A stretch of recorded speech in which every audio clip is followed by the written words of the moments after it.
era algo inconcebible, porque no se debe mentir. Nuestros reyes eran gente que creía en estas cosas. Era gente que quería salvar la vida, el alma, irse al cielo. Y por eso algo que es positivo ha sido también nuestra debilidad, porque nosotros no hemos entrado y seguimos sin entrar en una América hispana, dividida, enfrentada entre sí. ¿Por qué?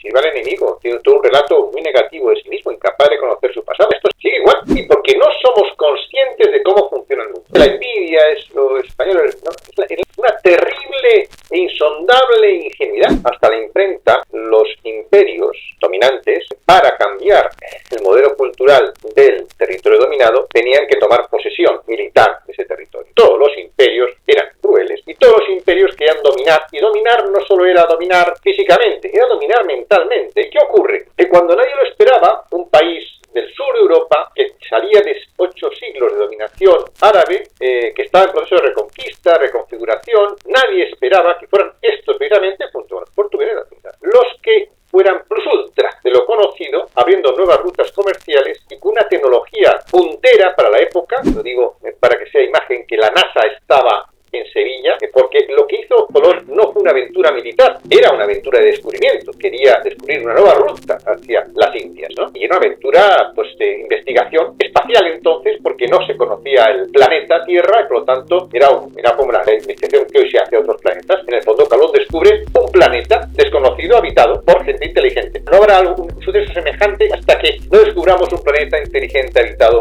dentro o fuera de nuestro sistema solar. Hasta tal punto fue aquello revolucionario.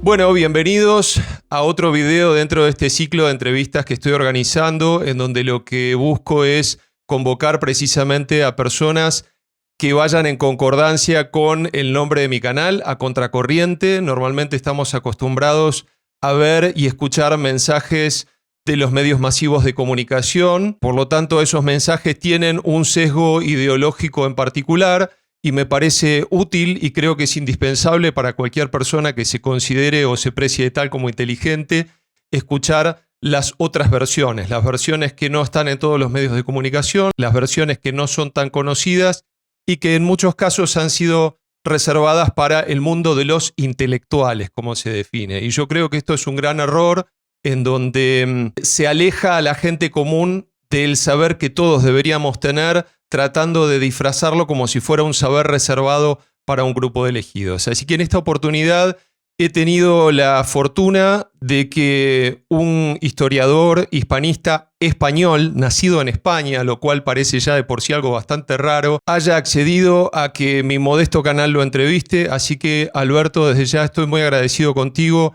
por esta oportunidad que me has dado de conversar. Me gustaría presentarlo, voy a tratar de ser lo más breve posible, pero su currículum ciertamente es bastante extenso, así que lo voy a leer. Alberto Gil Ibáñez nació en Madrid en 1963, es escritor y ensayista, doctor en Derecho por el Instituto Universitario de Florencia en Italia, doctor con un premio extraordinario en Ciencias de las Religiones por el Instituto Universitario de Ciencias de las Religiones de la Universidad Complutense, miembro del Cuerpo Superior de Administradores Civiles del Estado y diplomado en Altos Estudios de Defensa. Trabajó durante 5 años en Holanda e Italia, donde pudo comprobar la vigencia del peso de la propaganda cultural que supone la leyenda negra antiespañola. Desde hace años se ha especializado en el estudio de la relación entre historia, cultura y liderazgo. Ha publicado 2 novelas, numerosos artículos y más de 10 libros que abarcan la reforma institucional, el derecho, la ciencia política o la historia. De ellos cabe destacar el libro colectivo que coordinó junto a Ramón Marcos a favor de España, El coste de la ruptura, en 2014, donde participaron Fernando Savater o Mario Vargas Llosa, y La conjura silenciada contra España,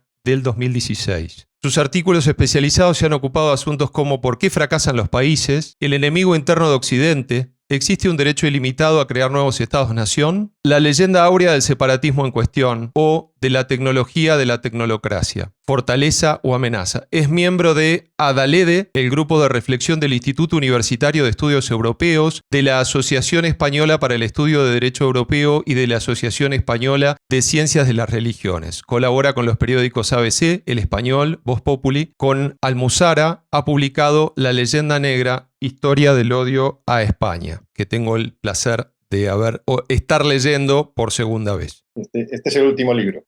Y efectivamente, ahí por favor pasa el anuncio y después me gustaría que lo comentaras brevemente. Así que bueno, Alberto, con esta presentación te quiero dar la bienvenida a mi canal, agradecerte nuevamente por esta oportunidad de conversar y quería, si vos estás de acuerdo, hacer una muy breve introducción y a partir de ahí dar pie a las preguntas. Actualmente hay muchas personas que se interesan en la política, lo cual me parece de por sí bastante bueno. Hay muchos jóvenes que se interesan por la política. Yo me considero joven, pero no tanto, tengo 44 años. Y veo que hay muchos que se escandalizan por ver procesos de adoctrinamiento ideológico prácticamente en cualquier lado. O sea, en las entidades educativas de todos los niveles, colegio primario, secundario, universitario, en la literatura de todo tipo, en los cómics, en las redes sociales, en las plataformas de streaming, a través de películas, series, etc. En donde básicamente lo que se está buscando es que hay un relato hegemónico, un relato mainstream que quiere decir que las cosas son de determinada manera. Y en 1948, George Orwell publicó un libro que se llamaba 1984, su obra más relevante, donde expone una distopía que a la luz de los datos parece no serlo tanto. Entonces, la primera pregunta que te quería hacer es si este adoctrinamiento ideológico y la deformación sistemática y meticulosa de la historia es una herramienta que nació en nuestra era o hay antecedentes. Hombre, claro que no nace en nuestra era. Lo sorprendente es que nuestra era esté tomando unos visos más sofisticados, más peligrosos que nunca. Todos los modelos culturales, todos los imperios, todas las iglesias, todos los poderes han tratado históricamente de adoctrinar, porque es la manera de imponerse y de hacer una especie de consenso social para mantenerse. Esto es prácticamente lógico. Todos tratamos de convencer al contrario de nuestra opinión. Y esto es lo que no es lógico, que es justamente en la edad democrática, cuando todo eso debería haberse puesto en cuestión, en la edad donde supuestamente tenemos ya sociedades plurales y se reconoce la pluralidad y se reconoce que debe debatirse todo, que es cuando expresamente, muchas veces, asistimos, por ejemplo, en mi país, España, a la aprobación de un relato histórico oficial, por decreto o por ley, autonómica, regional o estatal, lo que nunca había ocurrido en la historia. Y también, claro, la sofisticación del adoctrinamiento. Tenemos el arte de la publicidad. Claramente se ha sofisticado mucho. Nosotros compramos ciertos productos porque nos han convencido. Es un adoctrinamiento sutil. Por ejemplo, pues hay bebidas que tienen un color negruzco y antiguamente era un jarabe medicinal, que hoy la tenemos como la chispa de la vida. Son muchos millones de dólares gastados en convencer. Y como todo lo demás, en el mercado, las marcas tratan de adoctrinar al posible consumidor para que adquiera su producto. Lo sabemos, somos conscientes o no, pero bueno, más o menos lo sabemos, pero ese arte de la propaganda pues se lleva al poder estatal. No solo el poder estatal, sino diversos poderes que hoy están imponiendo, tanto a nivel nacional como a nivel global, tratan de imponer un relato. Un relato que no es porque ha habido un consenso social de que ese relato es el verídico, sino porque obedece a ciertos intereses. Lo peligroso es que se presenta ese relato como si fuera el más guay del Paraguay, que es una expresión que decimos en España, ¿no? Que es el más fetén, ¿no? Cuando realmente pues no lo es, porque hay otros relatos que se están intentando ocultar, imponiendo uno sobre otro.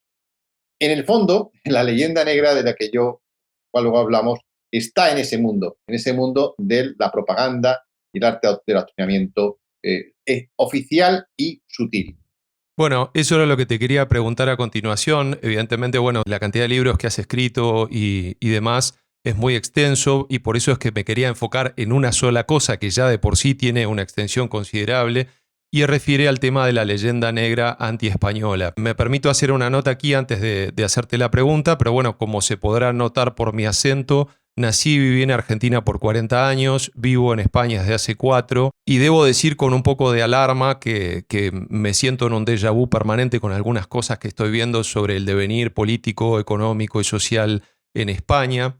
Espero que los contrapesos institucionales que tiene España sean mejores anticuerpos de los que tuvo Argentina. Tengo memoria un poco difusa de haber escuchado muchos de los mitos y leyendas sobre el tema de la colonización o los procesos de descubrimiento del Nuevo Mundo o de América. Y me gustaría si por favor pudieras a partir de ahora adentrarte de lleno en el tema de la leyenda negra. Me gustaría saber cuál es el origen exacto de la leyenda negra y si podrías explicar cómo y cuándo surgió esta narrativa, que claramente es una narrativa que difiere muchísimo de la realidad, y cuáles son los eventos históricos específicos que la alimentaron. Bueno, pero poder resumir algo que es, bueno, para hablar horas, ¿no? ¿Por qué la leyenda negra? Porque hasta la imprenta, los imperios dominantes, para cambiar el modelo cultural del territorio dominado, tenían que tomar posesión militar de ese territorio. Un ejemplo es el Imperio Romano, que ahora adoramos todos, pero que también tuvo su leyenda negra, también tuvo su parte oscura. Es que todas las empresas humanas tienen un debe y un haber. No hay ninguna empresa que sea todo positivo. Eso es propio de la ingenuidad, que yo creo que es el virus del hispanismo o de los hispanos. Claro, que lo que fue la aventura, hazaña, que duró 3 siglos, tuvo claros y oscuros, pero lo que yo sostengo es que son unas empresas de la humanidad con mayor saldo positivo neto. Pero eso aparte. El tema es que con el Imperio Romano, que va a ser legitimador a Occidente, por lo tanto todo el mundo habla bien del Imperio Romano, pero tenía esclavismos, esclavos, a los niños les mandaba fuera a morir si no eran aceptados por sus padres, era cruel, había violaciones masivas, la mujer no tiene ningún papel, pero todo eso se ha olvidado porque es la base legitimadora a Occidente, ¿no? Bien, ¿qué pasa? Que bueno, el Imperio Romano tardó 200 años en dominar España. Como se habla de la crueldad de Hernán Cortés o de Pizarro, comparación. 200 años, con episodios tremendamente cruentos y crueles, como el de Numancia o Cartagena de Sagunto. En fin, era normal en aquella época, pues un imperio trataba de imponerse a un territorio. Una vez que lo consiguieron, la verdad es que hubo una romanización muy profunda y aquí asumimos la romanización, olvidando nuestra cultura previa, que no nos quejamos, pero aquí nadie habla de lenguas prerromanas, las había, de religiones prerromanas, las había, y que nos han impuesto una lengua extranjera. Claro que nos impusieron el latín, es una lengua extranjera, pero lo asumimos y a partir de entonces, bueno, España es potencia civilizatoria romana, que es lo que hace en América es trasladar realmente el Imperio Romano, es la tesis del libro, que América virreinal es el sucesor natural del Imperio Romano. No es el Imperio Romano germánico y no otros que se quieren colgar medallas como Rusia. Eso lo explico en mi último libro. Bueno, total, que todos los imperios eran crueles y todos los imperios querían dominar. Y dominar no solo era dominar físicamente, era dominar mentalmente, era expandir su propio modelo cultural. Eso implicaba, y por tanto, eso era la consecuencia del poder. Siempre ha habido una unión entre geopolítica y relato cultural. Toda geopolítica, todo poder político se basa en un relato. ¿Qué ocurre? Que cuando nadie lo esperaba, un país del sur de Europa, que salía de 8 siglos de dominación árabe, que estaba en proceso de reconquista, reconfiguración, nadie esperaba que fueran estos precisamente, junto a los portugueses, los que fueran plus ultra de lo conocido, abriendo nuevas rutas comerciales y con una tecnología puntera para la época, lo digo para que sea imagen que la NASA estaba en Sevilla, porque lo que hizo Colón no fue una aventura militar, era una aventura de descubrimiento, quería descubrir una nueva ruta hacia las Indias, ¿no? Y era una aventura pues, de investigación espacial entonces, porque no se conocía el planeta Tierra y por lo tanto era como la investigación que hoy se hace a otros planetas. En el fondo, Colón descubre un planeta desconocido, habitado por gente inteligente.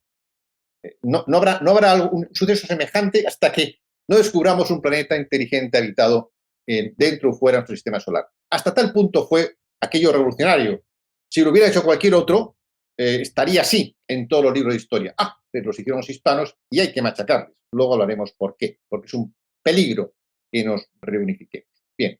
Entonces, ¿qué ocurre? Que al principio, Francis Bacon, yo cito, muchos de los que luego crean la leyenda negra, Francis Bacon es uno de los que crean la leyenda negra, asesor de la reina Isabel I, se quedan anonadados. O sea, lo que hace es admiración profunda por lo que han hecho los españoles, también los portugueses, pero fundamentalmente, en fin, luego la vuelta al mundo del Cano, es que era impresionante, claro, admiración, agradecimiento, porque Europa estaba bloqueada por el Imperio Otomano, por los árabes y por China. Estaba bloqueada, estaba condenada a ser una vasalla de esos territorios. Sus rutas comerciales estaban bloqueadas. Al abrir rutas por Occidente se salva Europa. Lo primero es admiración y agradecimiento. Pero claro, pasados los primeros minutos, años, hay una reflexión. Oye, esta gente va a dar la vuelta al mundo, tiene una tecnología puntera. Nadie más había navegado perdiendo la referencia a la costa, ir y volver. Para nosotros nos parece hora natural, aquello era una cosa impresionante, rutas seguras. Bueno, tienen el acceso a riquezas potencialmente inagotables. No se sabía lo que habían descubierto, pero era aquello inmenso y bueno, aquello iba a haber oro. Y encima tiene una religión universal. Oye, esta gente puede dominar el mundo, aunque no se lo propusiera nunca. Los reyes españoles no fueron realmente expansivos, aunque esa sea su imagen. O por hablar de este tema, si quieres, y otros muchos, claro. No iban a expandirse. De hecho, solo hacían heredar territorios y sí, explorar territorios ignotos, ¿no? Bueno, entonces, ¿qué pasa? Que viene estupefacción y miedo. Estos hay que destruirlos. Bueno, lo primero es, claro, vamos a intentar combatirles en el mar. La Armada entonces era invencible. Que luego esto supuso una mofa, ¿no? No podían vencerles en el mar. Inventaron el terrorismo internacional. Son los piratas y los corsarios. Tuvieron que acudir a lo que se llama guerra híbrida, o sea, al terrorismo internacional, a guerras no declaradas para poder combatir. Sus padres no nos vencían. Y en la tierra, en el terreno, pues tampoco estaban los tercios y tampoco nos vencían. Entonces, ¿qué les quedaba? ¿Qué les quedaba? Solo la guerra cultural. Una ventaja que entonces, ya con la imprenta, eso implica hoja volandera, panfleto, etcétera, hasta hoy, cine, internet, ya para cambiar la mentalidad de un pueblo no hay que dominarles físicamente. Hoy nosotros, por ejemplo, tenemos unas costumbres que hemos adquirido que son propias de un modelo cultural anglosajón, que es el dominante en nuestro esquema civilizatorio. Vamos a Burger King, bebemos Coca-Cola, nos vestimos de una manera tal. Nadie formalmente nos han invadido. No hay un ejército dominante, colonizador en nuestros territorios. Formalmente se dice que nuestros países son soberanos, pero realmente nuestras mentes están colonizadas. Yo digo que no hay colonización territorial sin colonización mental. Y si hoy el mundo hispano tiene colonias como Malvinas, Guantánamo o Gibraltar y duran tanto tiempo, no solo es porque seamos a lo mejor militarmente inanes, también ahí por qué no nos hemos unido, ¿verdad? ¿Por qué no hay una OTAN del Sur? Es curioso, una pregunta, ¿no? Sino fundamentalmente porque estamos colonizados mentalmente.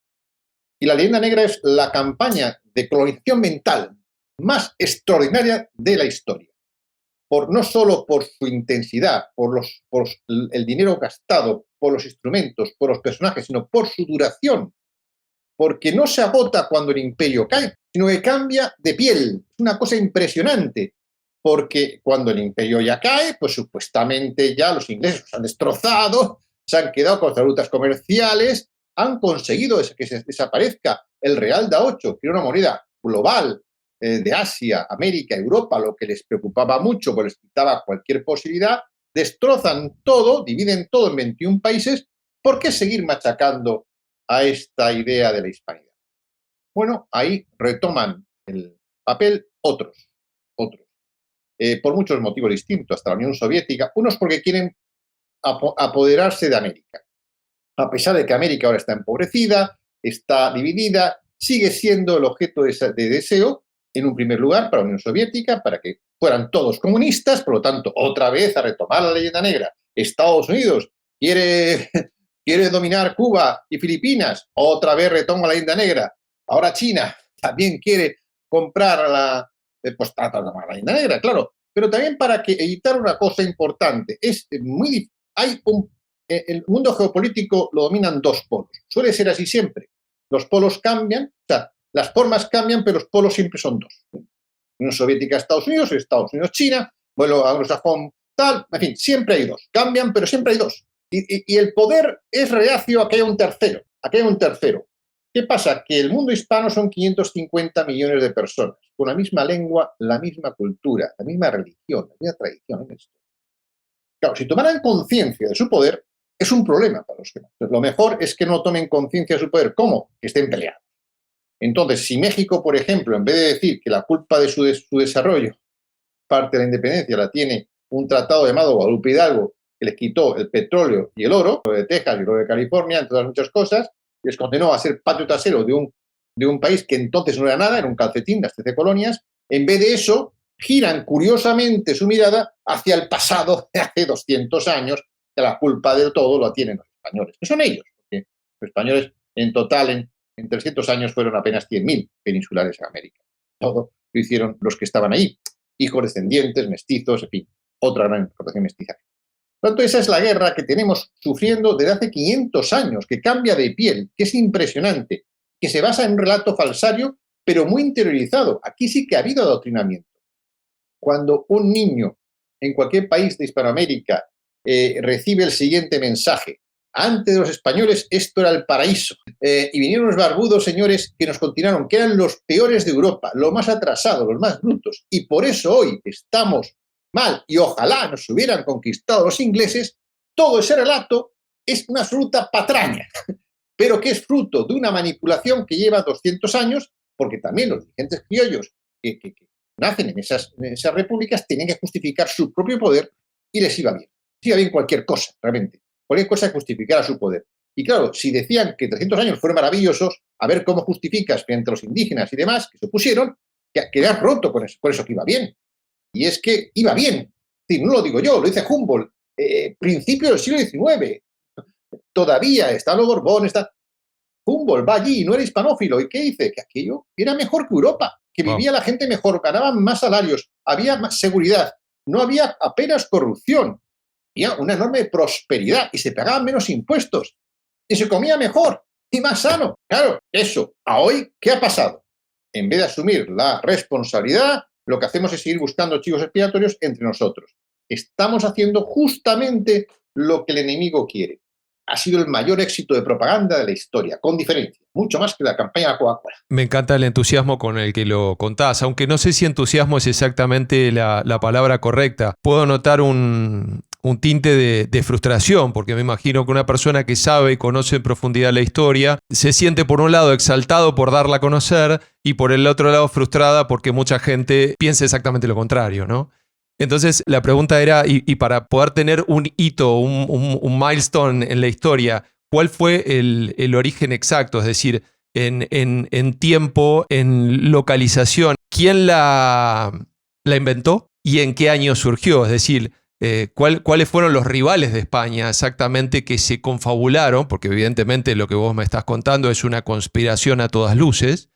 Y no es una teoría de la conspiración, es una conspiración real. Entonces me gustaría poderlo ubicar en tiempo y en espacio para dar precisiones al respecto. Bien, o sea, que se hable mal del otro es natural. Hay una especie de componente, todo el mundo tiene su leyenda negra, los argentinos están peleados con los uruguayos, los otros, esta rivalidad es natural. Hay una parte natural, y esa parte natural surge, digamos, en Italia. Lo que se suele decir es que cuando los aragoneses y catalanes llegan a Italia, ya los italianos dominados, bueno, pues hablan mal de ellos, incluso a los catalanes les acusaban entonces de avaros, ya entonces, curiosamente. Y eso se extendía a todos los españoles. Pero no era una leyenda negra todavía, era una relación normal entre pueblos pues, que están compitiendo y que uno viene por aquí y yo hablo mal del que viene aquí, pues lógicamente, porque no me gusta que esté aquí, aunque luego se acabaron quedando muchos años. Eso no es todavía leyenda negra. Es simplemente el gesto normal de unos pueblos respecto a otros, y eso es parte natural del ser humano. La decisión, como digo, política e intelectual, el plan, digamos, la estrategia surge en Inglaterra, como lo que yo digo, y le identifico con un personaje que ya he citado antes, que es Francis Bacon. Por supuesto, Francis Bacon con el apoyo de la reina.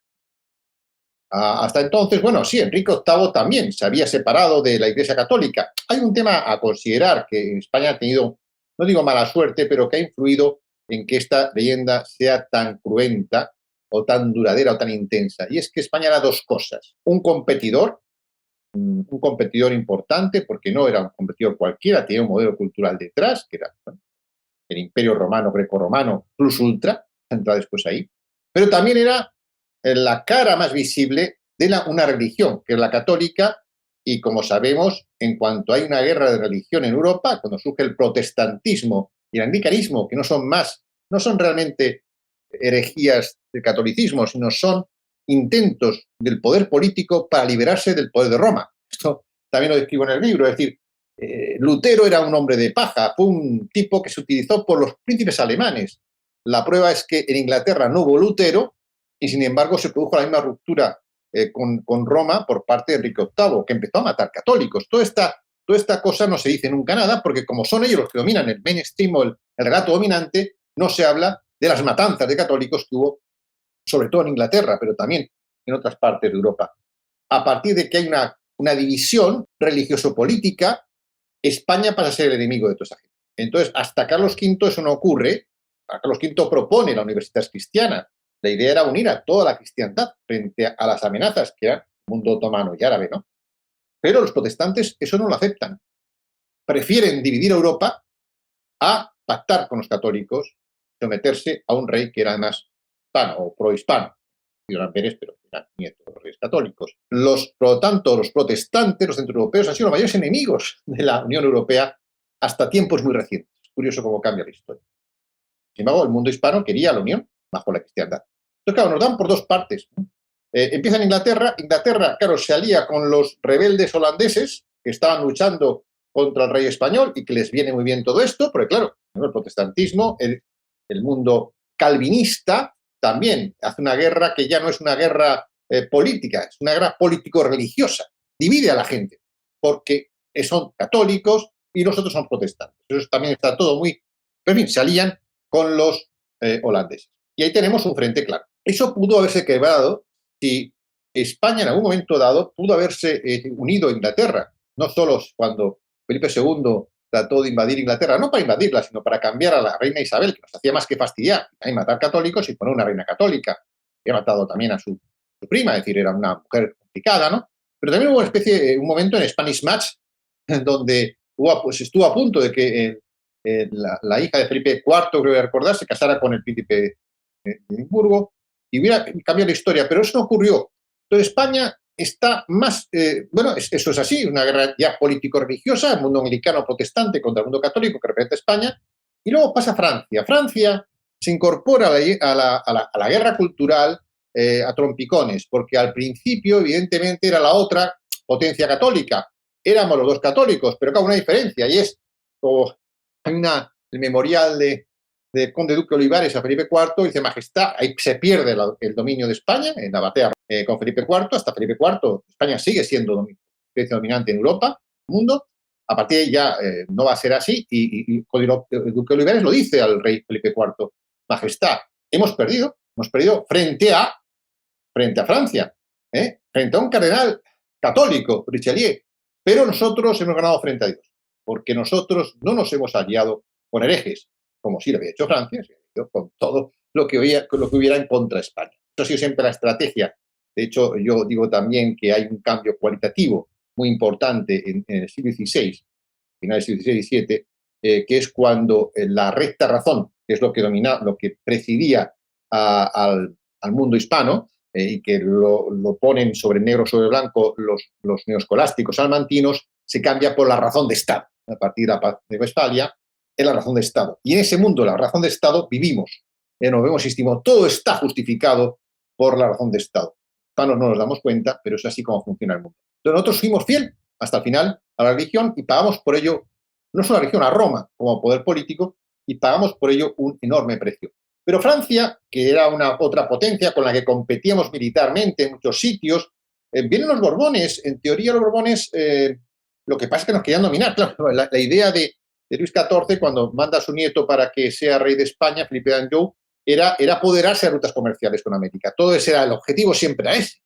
Lo que pasa es que Felipe V finalmente acaba siendo un rey español y no se deja dominar por su abuelo, pero evidentemente los Borbones ya no se sienten obligados a defender el pasado de los Austrias, aunque eran familia, porque las hijas de los reyes españoles se casaban con los reyes franceses a costa de no reclamar nunca la corona. Era el pacto de familias que había, ¿no?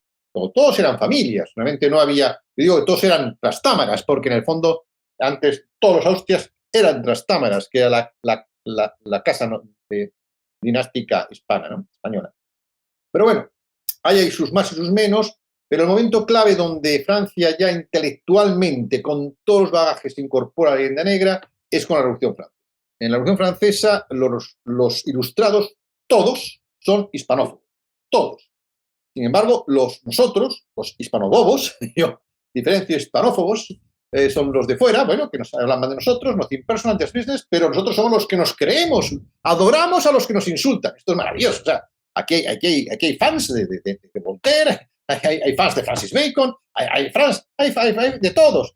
Te voy a dar un detalle después de algo moderno que igual, porque yo no había caído hasta hace poco, y bueno, nos ponen a caldo, toman al mundo hispano como la representante de la decadencia, de lo antiguo, con lo que hay que luchar. Mundo hispano-católico. No se meten con el Sacro Imperio Romano Germánico. Igualmente, pueden decir, es algo antiguo, carca, tal, ¿no? No, es contra España, contra España. Y es una cosa tan fuerte que se meten los españoles, y todavía hay algunos hoy, incluso escritores relativamente conocidos y afamados y tal, que defienden que habría sido estupendo que Francia nos hubiera conquistado con Napoleón y se hubiera quedado. Cuando Napoleón era un tirano al que luego se le redecora la vida porque Francia requiere héroes y no tenía ninguno más que este que había llegado a Egipto y a Moscú. Y encarga biografías ad hoc a Stendhal, que era un espía, y también a Víctor Hugo. En fin, todos estos adorados por España, pues, pero ellos sí saben hacer guerra cultural. Ellos sí saben hacer guerra cultural hasta el día de hoy. Nosotros los hispanos estamos en otras cosas, en pelearnos entre nosotros. Por lo que puedo entender, y por favor te pido que me corrijas si estoy diciendo una tontería, Francis Bacon fue el primer promotor de la leyenda negra y después me hablaste de cuando se incorporó Francia a la última oleada, digamos, de estos países aliados en contra de España. ¿De qué época es Francis Bacon? Francis Bacon en el siglo XVI, es coetáneo de Felipe II. O sea, 1580 por ahí.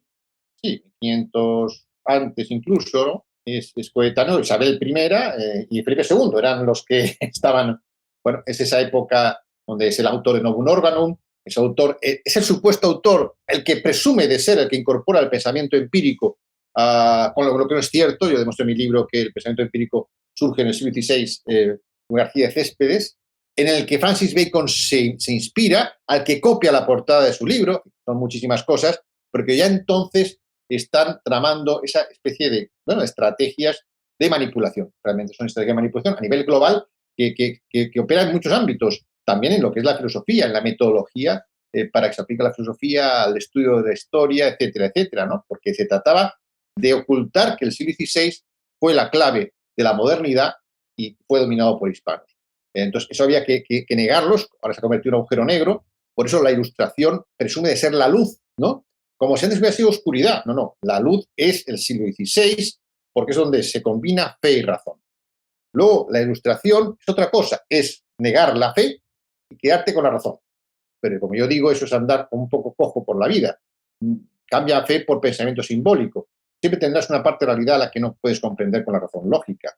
Y eso sí eran conscientes los neoescolásticos, la Victoria, Suárez era el mayor filósofo del siglo XVI, completamente ninguneado, completamente ocultado, pero eran muchos los que habían allí, y no solo en España, también en América, que había 27 universidades. Era una red, no era una sola universidad, era una red, era una enorme capacidad de saber, una gran innovación, que todo eso se ha ocultado para dejar, bien intelectualmente, mostrar que la modernidad es anglosajona o francesa, que la luz viene con la ilustración, cuando la ilustración fue guillotina, fue terror y fue genocidio, como por ejemplo en Vendée. Se impuso por la fuerza, no por la razón.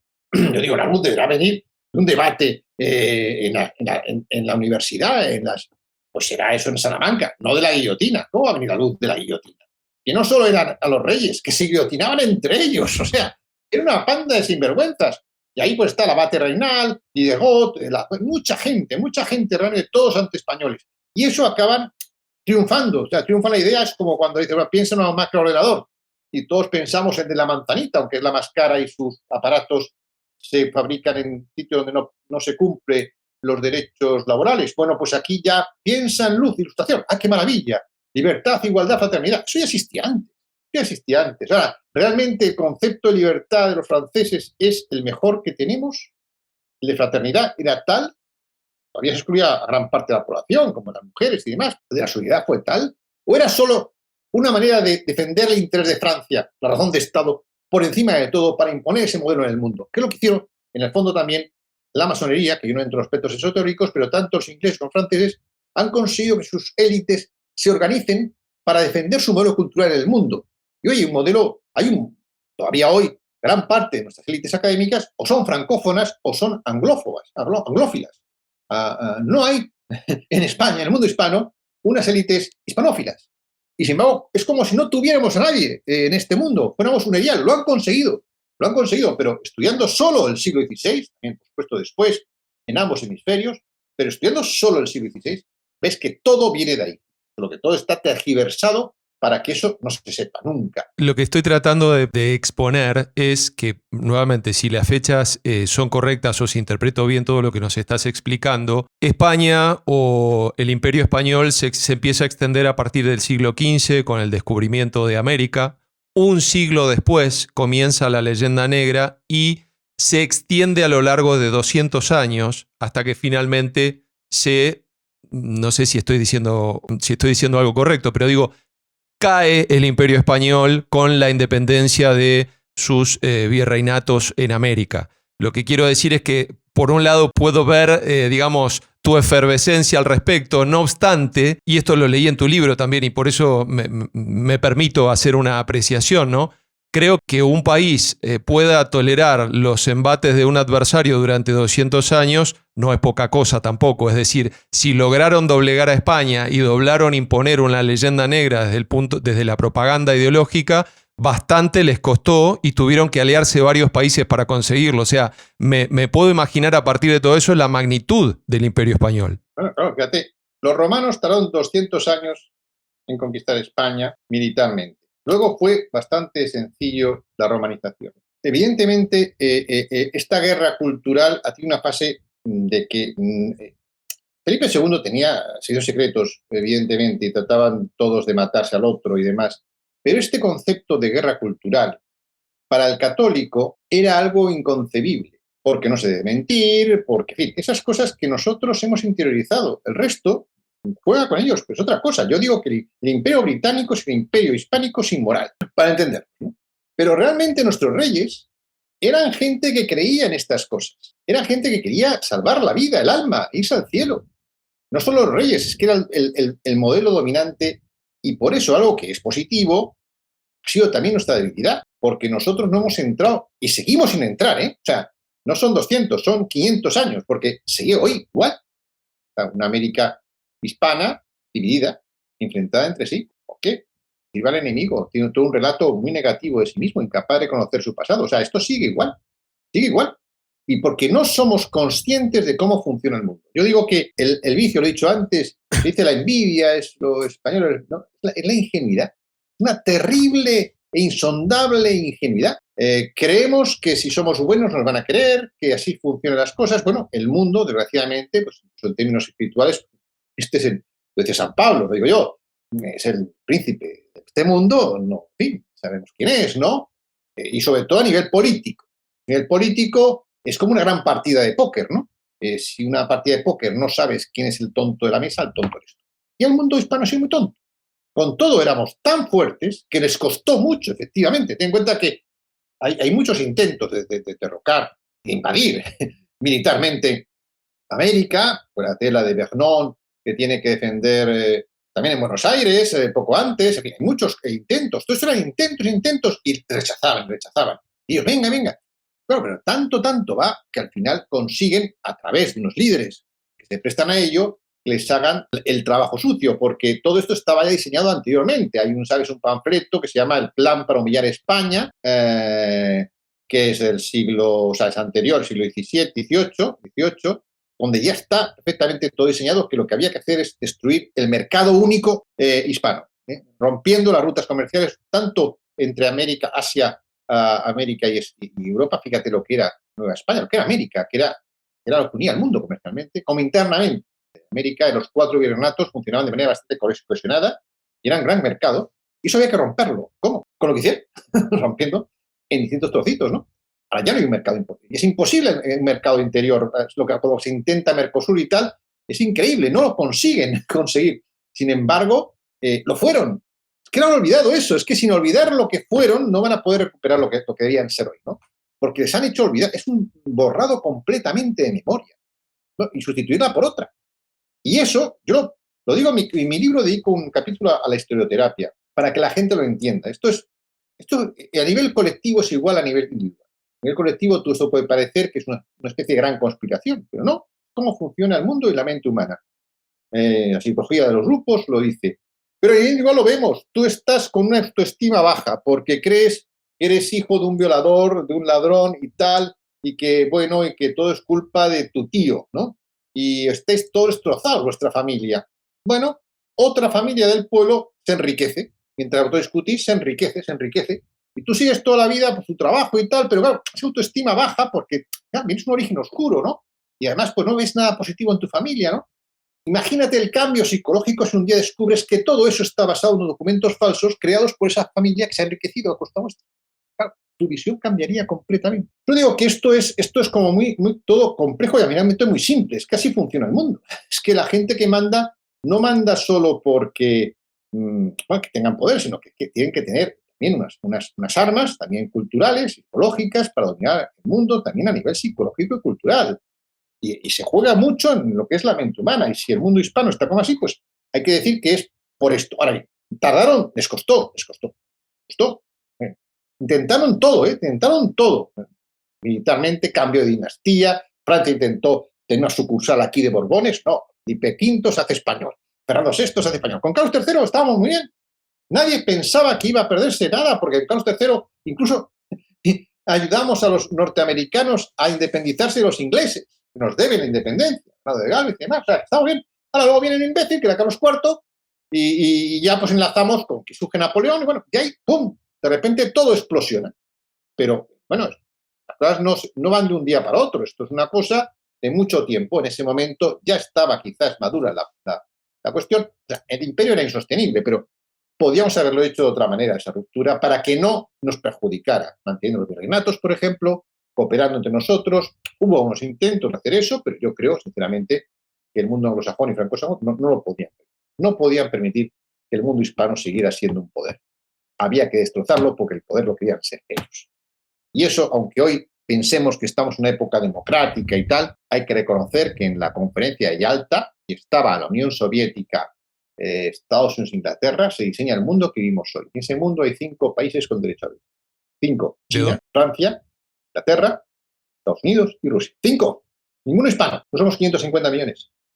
800 con los portugueses. Pero no nos quejamos. Es impresionante lo que han conseguido. Es impresionante. Y todo esto en el nombre de la democracia, la libertad y la modernidad.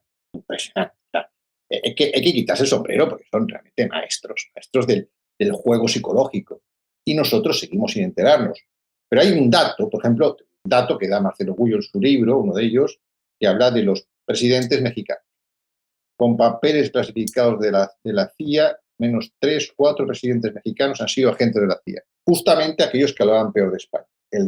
Lo actual no está desclasificado todavía. Para cerrar el tema, la gran pregunta que voy a dejar en el aire y no espero tener una respuesta es si hubiera habido honor en romper con nuestros valores morales católicos para poder librar esa batalla cultural. O sea, lo que quiero cerrar es, a pesar de que no renunciamos a nuestros valores, pudimos aguantar 200 años. Pudimos aguantar. Dios no lo permita que yo me cuelgue una medalla que no me corresponda. El Imperio Español pudo soportar 200 años, incluso no renunciando a sus valores morales. La pregunta que te voy a hacer a continuación es, porque evidentemente el nivel de la conversación o el nivel de tu exposición, no de la mía, está siendo muy alto y me gustaría bajar unos escalones para poder hablar de cuáles son los mitos más comunes asociados con la leyenda negra y cómo difieren de hechos históricos verificables. Es decir, si pudieras desglosar, por un lado, eventos concretos o leyendas o subleyendas específicas concretas e irlas refutando una a una a partir de, por ejemplo, citar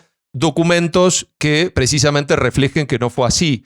Porque me gustaría que puedas exponer largamente sobre este tema y no interrumpirte hasta que prácticamente finalice la entrevista. Bueno, yo tengo una parte del libro que hablo de las leyendas negras, porque claro, esto es no una, sino... ha habido una carrera de relevos en cuanto a los agentes intelectuales, etcétera, y también una misma cadena de relevos en cuanto a los mitos y leyendas negras. Cuando una se acababa, venía otra. Son muchas, ¿no? Pero bueno, voy a citar algunas. Por ejemplo, una de las más comunes es asociar la Inquisición como símbolo de intolerancia religiosa y persecución y crueldad con España, con el mundo hispano. Bien, esto se basa en documentos fantasiosos. Todo esto son, pero que se tomaban por ciertos. 50 millones de víctimas, siempre cantidades exageradísimas, que parecían, bueno, se tomaban por cierto bueno, por los poderes y por el mundo académico. Bueno, hay que esperar a este siglo realmente, cuando autores, bueno, ha habido antes también que se cuestionaba, pero últimamente, por ejemplo, Henry Kamen, que es un autor inglés, un hispanista, hablando, otra historia que hay hispanistas, pero no hay francistas ni anglicistas, extranjeros ocupando nuestra historia. Bueno, pero vino aquí, bueno, ha hecho varios libros, algunos metiéndose con España, pero en este caso intentó estudiar las actas, porque en España todo lo registrábamos, ¿no? Y entonces había actas de los tribunales de la Inquisición y con las que existían, haciendo extrapolación a los tribunales que había, llegado a una cifra de como mucho, en 3 siglos de historia, la Inquisición había ejecutado a 3.000 personas. En América no llegó ni al centenar, de 50 y 60 personas. Y por supuesto los indígenas estaban fuera, o sea que eran fundamentalmente en América los que se ejecutaban eran pues algún que eran casos muy, muy concretos. Bueno, se ha estudiado esto ya habitualmente por muchos autores, no solo Henry Kamen, Joseph Pérez, Felipe Fernández Armesto, en fin, mucha gente ya con muchos datos, alguno incluso reduce la cifra a 1.500. Es más, todos estos instrumentos de tortura que uno ve, por ejemplo, por todas partes, hace poco estuve en Cartagena de Indias, un monumento a la Inquisición lleno de instrumentos de tortura que no utilizaban, porque los tribunales de la Inquisición, por ser el Santo Oficio y curas, eran muy rigurosos, tanto en el derecho a la defensa, hasta el punto que la gente prefería ser juzgado por la Inquisición, que por los tribunales penales y civiles eran terribles y que sí utilizaban la tortura. Y hay, bueno, cifras también de víctimas de esos tribunales en Europa que eran mucho mayores, y también en España. Pues era más fácil que te ejecutaran en un tribunal ordinario que en la Santo. Eran mucho más rigurosos. Y las penas eran muy variadas. Pero además es que si comparamos, y que hace siempre historia comparada con lo que fue la matanza de Brujas, por ejemplo, pues está claro que hay cientos de miles de víctimas, mujeres en toda Europa, la Europa protestante, sin juicio previo. Entonces, de nuevo, en España, las brujas que fueron ejecutadas fueron muy pocas. Los curas consideran son más una cuestión de locura que de sacrilegio o de desvarío de sacrilegio. Bueno, otro es el genocidio. Un uso genocidio, claro, son malísimos, ¿no? No se habla nada de lo que pasaba ante los españoles. Los aztecas todos los días mataban gente. Los incas también. Y había sacrificios humanos. La palabra caníbal viene de Caribe. Todo eso el cristianismo lo humanizó. Creo que nadie quiere volver a ese mundo. Pero de eso no se habla. Tampoco se habla de los genocidios del norte de América, que es el genocidio real, porque acabaron con los indígenas. Son un 0, y poco por ciento de Estados Unidos es indígena. Ni tampoco los genocidios que hubo después de las independencias, incluso en tu país, en la Patagonia, y en muchos otros, los pastusos, Bolívar, el propio Bolívar, hubo campañas, pero Porfirio Díaz y tantos otros, claro, porque los indígenas eran realistas, no querían separarse de España, porque tenían todos sus derechos garantizados. De hecho, una de las consecuencias de las independencias es que perdieron sus derechos de tierras, que fueron expropiados en nombre del liberalismo, ¿no? Hoy muchos indígenas, familias, vienen aquí a los archivos españoles para buscar los títulos de sus tierras y poder recuperarlos hoy. Increíble, ¿no? Pero son cifras de 100 millones de personas asesinadas, ¿no? Cifras hoy más sensatas. Rosenblatt habla de que como mucho 14 millones sería la población de la América hispana cuando llegan los españoles. Son 100.000, como mucho en 3 siglos. Posible dominar a 100 millones. Es que, aparte, bueno, y todo esto, pues lógicamente Y realmente genocidio no existe por una razón, porque existen más indígenas hoy que cuando llegó Colón. Los datos en mi libro. Existen mucho más indígenas hoy que cuando hay Colón, además de los mestizos, que fue una de las grandes aportaciones del mundo hispano.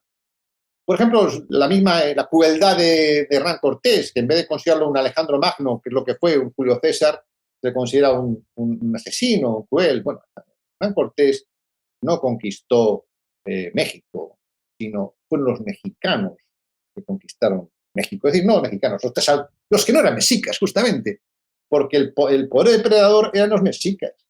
Y todos los demás, que eran 90% indígenas, salían con Cortés contra ellos. Esos son los que conquistan México. Pero esto está totalmente tergiversado para negar tanto a doña Marina como a Hernán Cortés el papel que tuvieron. La España científica, se ha presentado una España científica, tampoco es cierto. Son tantas cosas, me llevaría muchas horas, no puedo pararme en todas, pero toda la leyenda ha sido artificialmente creadas. ¿Cómo? Primero, con una exageración numérica para que llamara la atención. 100 millones de muertos, no había. En toda la población de la Tierra no había 100 millones en aquella época.